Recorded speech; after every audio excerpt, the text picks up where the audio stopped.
A primeira coisa que vocês devem observar é a questão das páginas, certo? Então, vai da página 130 a 132. Então, vão ser 3 páginas que a gente vai estar sendo cobrados nessa avaliação semanal.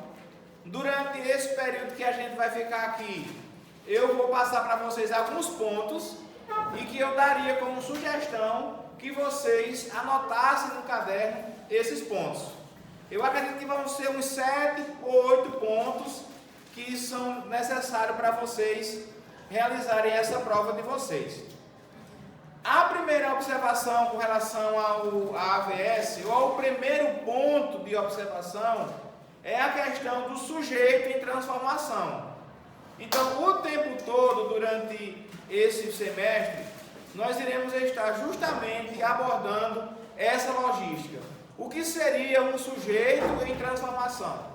É a possibilidade de uma mudança constante, ou seja, vivendo em uma globalização, vivendo as experiências, sobretudo a partir do século XIX até os dias atuais, no século XXII, né?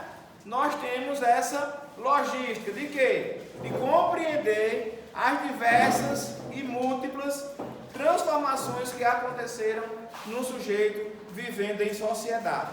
Então, sobre a crise da razão, a gente vai estar sendo cobrado com relação a isso, né? A crise da razão. Iremos trazer como alguns pontos principais Friedrich Nietzsche, Sigmund Freud e Karl Marx. Esses 3 filósofos, eles fazem parte aí no livro de vocês. Está no 3º parágrafo da página 130 e eles vão ser cobrados lá na prova, justamente para que vocês compreendam qual a linha de investigação, qual a linha de defesa desses filósofos a partir do princípio da logística do sujeito e da realidade do sentido social. Ou seja, eu estou vivendo em sociedade em uma constante transformação e essa transformação me permite adentrar em alguns estudiosos preocupados com o dia a dia, preocupados com a atualidade. Então vamos lá, vamos para o segundo ponto, né? Eu falei para vocês anteriormente que o primeiro ponto seria o sujeito em transformação. O segundo ponto que a gente vai abordar é a questão justamente da intelectualidade social. Nessa parte da intelectualidade social, a gente vai trazer uma fala sobre tese, antítese e síntese, certo? Então, tese, antítese e síntese. Isso aí seria para vocês o ponto 2. Vamos lá. O que seria, no livro de vocês, eu acredito na página 131, o que seria, inclusive lá no livro está bem simples, certo? Mas eu quero que vocês compreendam o que seria essa linha de síntese. A síntese seria a conclusão de tudo que foi dito. Então vamos lá. A primeira fala, anote aí no caderno de vocês, a primeira logística, a primeira seria a tese. Primeiro ponto seria a tese.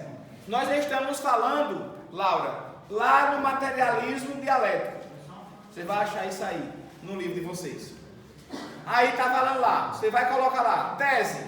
O que seria a tese? A tese seria a pergunta.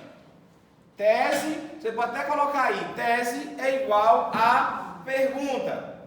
Antítese. A antítese seria uma nova ideia. E o que seria uma nova ideia? Em cima de uma pergunta, a resposta. Certo? Então eu tenho a tese, a pergunta, a antítese é a resposta e eu vou ter a síntese. O que é a síntese? O síntese seria a conclusão. Ficou claro isso? Inclusive no bimestre passado, nós cobramos com relação a esses 3 pré-requisitos: tese, pergunta, antítese, resposta, e síntese seria a conclusão. O ponto 3 seria agora?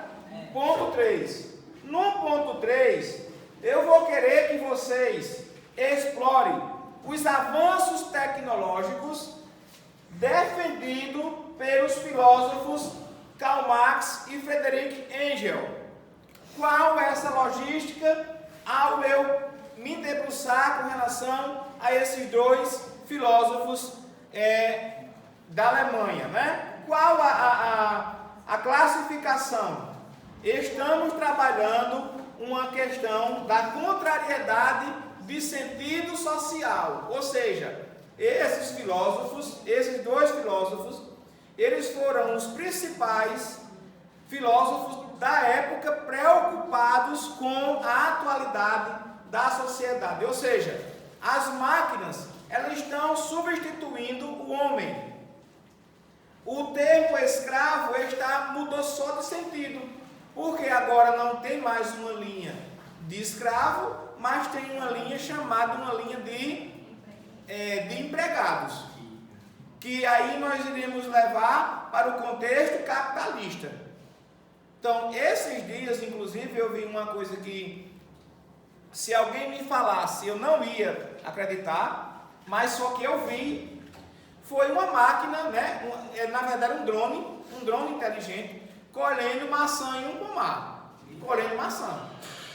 Então, o cara sentado lá na sala, com ar-condicionado, e um drone coletando maçãs, colocando tudo em uma caixa, e o cara recebendo num galpão tudo encaixado, classificado. E enquanto isso, quantas pessoas deixaram seus empregos por conta da tecnologia?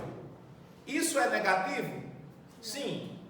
Até alguns pontos sim. E pode ser positivo também. Depende do ponto de vista. E aí a preocupação desses 2 filósofos lá do século XIX é justamente isso. É eu pensar em uma produtividade acelerada, é eu pensar em uma máquina substituindo o homem e o homem desempregado. Certo? Então é essa a preocupação que vocês irão observar. O período turbulento, que vai saindo ali do século XIX e vai entrando no século XX, vai criar uma situação complexa.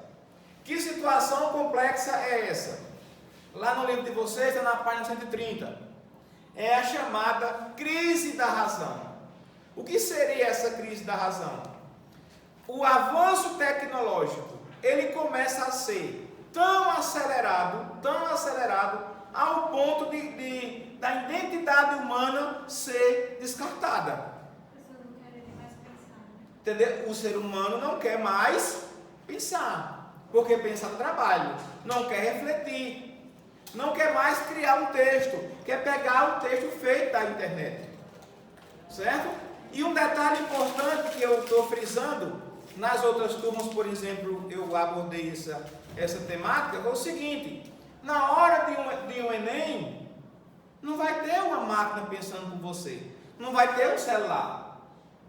Então você já tem uma chance a menos de ser aprovado. Por quê? Porque você está acostumado a usar uma máquina que pensa por você.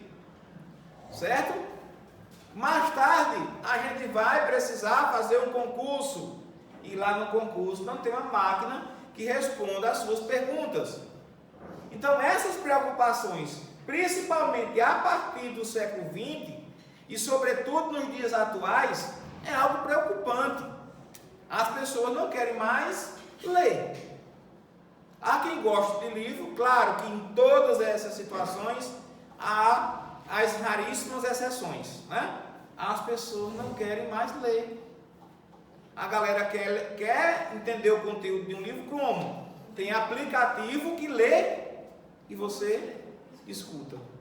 Lê para você. Você não tem. Exatamente. Só que assim, eu acho que essa parte aí realmente é muito ruim, por causa que no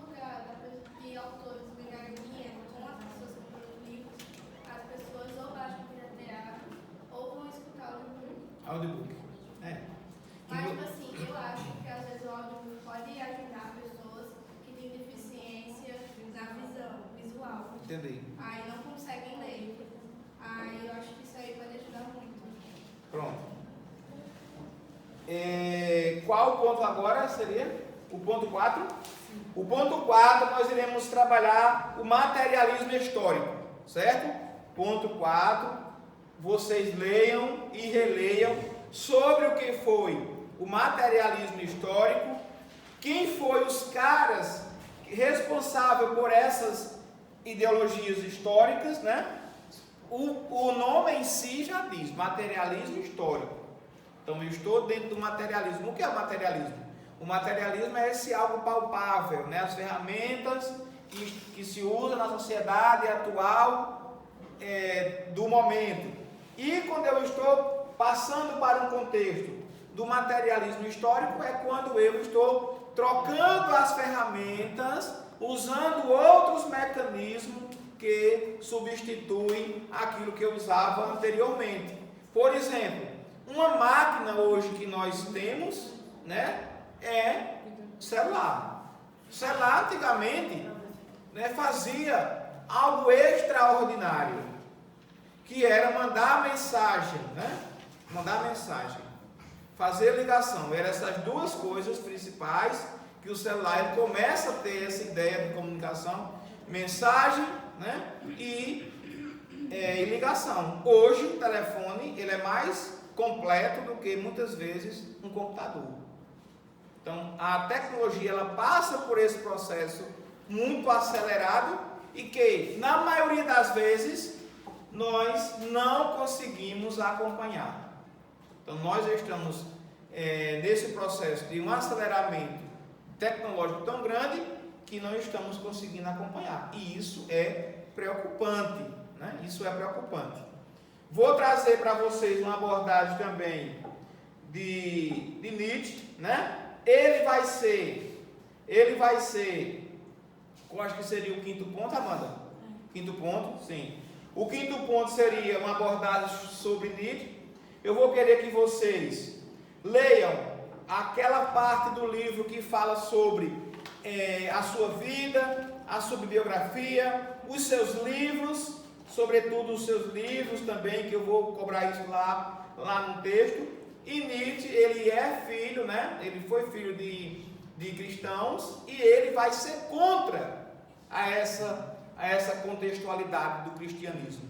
Ele vai ser contra. Inclusive, um dos livros mais famosos que aborda essa contrariedade cristã é chamado do Anticristo, que se tem até uma visão pejorativa com relação ao que seria o anticristo. Seria o diabo o anticristo? Não. O anticristo, segundo o que ele quer apresentar, é uma visão social sem o cristianismo. Então deixa de lado o cristianismo e vai levar ao destaque social e outras ferramentas não voltadas para a questão de Jesus Cristo, tá certo? Vou trazer também com relação a Karl Marx, e vocês anotem aí como sexto ponto que eu vou cobrar superestrutura, infraestrutura, positivismo e globalização. Na hora da prova amanhã, vocês precisam saber disso. O que é globalização, o que é infraestrutura, o que é superestrutura e o que é o positivismo, segundo o que diz o livro. Está bem expresso lá no livro com relação a isso. Inclusive, globalização está abaixo onde começa o capítulo de vocês. E vocês vão identificar o que seria essa postura do materialismo, né? No sentido de globalização, infraestrutura, superestrutura e positivismo. Tá certo? Para finalizar, ainda com a visão do método das decifrações de Nietzsche, a gente vai trazer uma pauta com relação ao que seria a genealogia, né? Ou o que é a genealogia. Aborde aí como sétimo ponto, que seria genealogia. É o que vocês precisam identificar na prova de vocês. Genealogia. Genealogia? Sim, genealogia. Então, Nietzsche também, eu vou trazer uma questão para vocês, né? Inclusive de vestibulares, que aborda a questão de Nietzsche, quando ele trabalha a questão da valorização da postura crítica, né? E ele faz uma autorreflexão, né? A oposição ao dogmatismo. Então, entendam aí, ó. Eu estou falando o tempo todo. Nietzsche, ele é contra os conceitos do cristianismo. Então, logo, ele é contra ao dogmatismo. O que é o dogma? O dogma são as crenças da Igreja Católica. Então, ele, evidentemente, ele é contra esses princípios, certo? E deixa eu ver mais. Eu acredito que é basicamente isso. Vou trabalhar também, pedir a vocês que abordem a questão da teoria do perspectivismo, que seria uma afronta contrária a tudo aquilo que a gente está falando, sobretudo durante esse contexto dos aspectos dos caráter imperativo da sociedade, consiste em crise da razão, materialismo, infraestrutura e superestrutura, e também a crise da subjetividade. Estudem sobre a crise da subjetividade também, que isso aí cai na prova, né? Então, basicamente, por essas dicas, né, que eu dei, a gente já consegue tirar nota amanhã, uma nota positiva, tá certo?